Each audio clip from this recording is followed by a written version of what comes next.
Hi, it's Ed Rushman for Whitestone Journal. It's been a while since I've done one of these. Just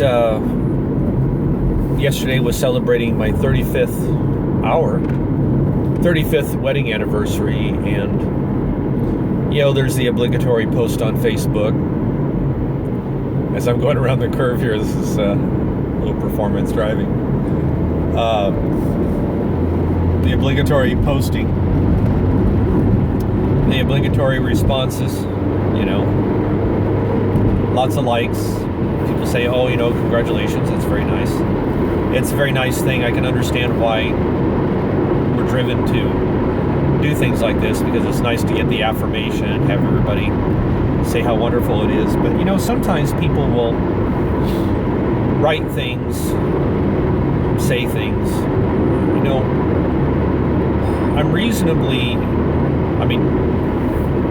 you can decide by upvoting or not, that I'm reasonably good at talking. I'm reasonably good at expressing what I want to say. I don't know, maybe people are just nodding politely, or maybe they really know what I mean.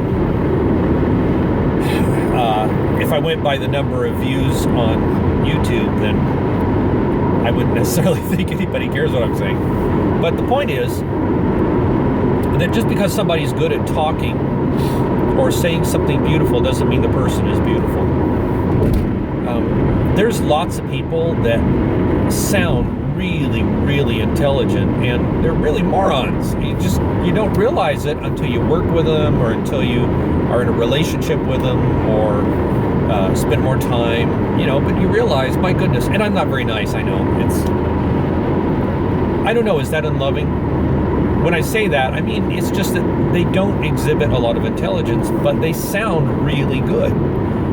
And certainly we have candidates, over the years that, for political office, that, can be quite good at talking. Their oratory style is excellent. Not that many, but it happens. And yet their ideas may not be that great. It's just the way they put them that's really good. So be a little careful about thinking that somebody is a good person just because they say good things. And also, a person, how can I put this? Sometimes insight is just a beautiful gift of grace, and there's people that are really lovely people that just seem to have a real insight into things. They're very good people. Maybe. I'm not saying anybody in particular. It's just, it could be that way. Okay, Mother Teresa, or John Paul II, they're people that are saints, and, there's been miracles. There's been the whole canonization process. Mother Teresa being canonized in a few days. And they say wonderful things. But that combination is somewhat rare. There's other people, and I think that this is me, that may say things that are useful at times, but it comes from a lot of pain, a lot of sin, a lot of mistakes.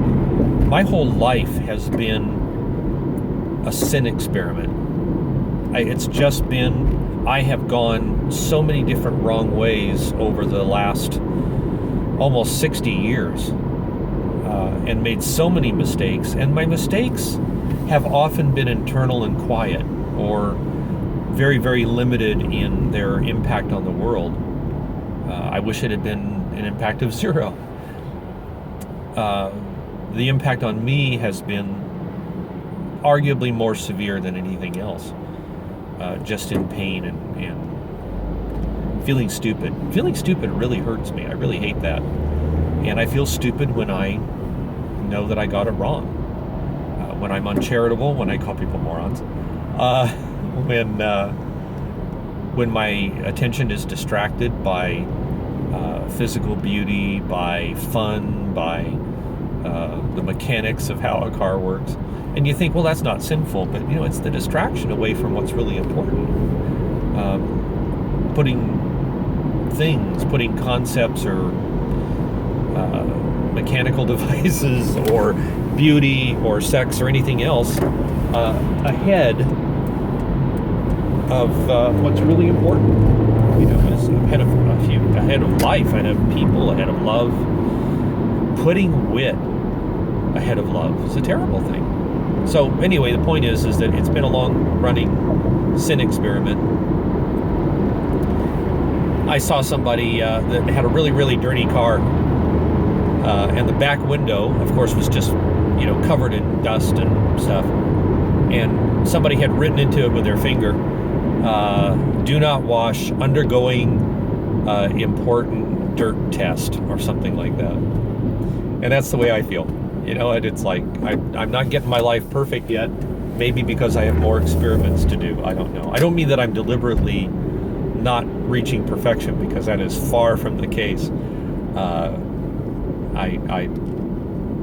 I am deliberately not reaching perfection in a different sense than that might first sound.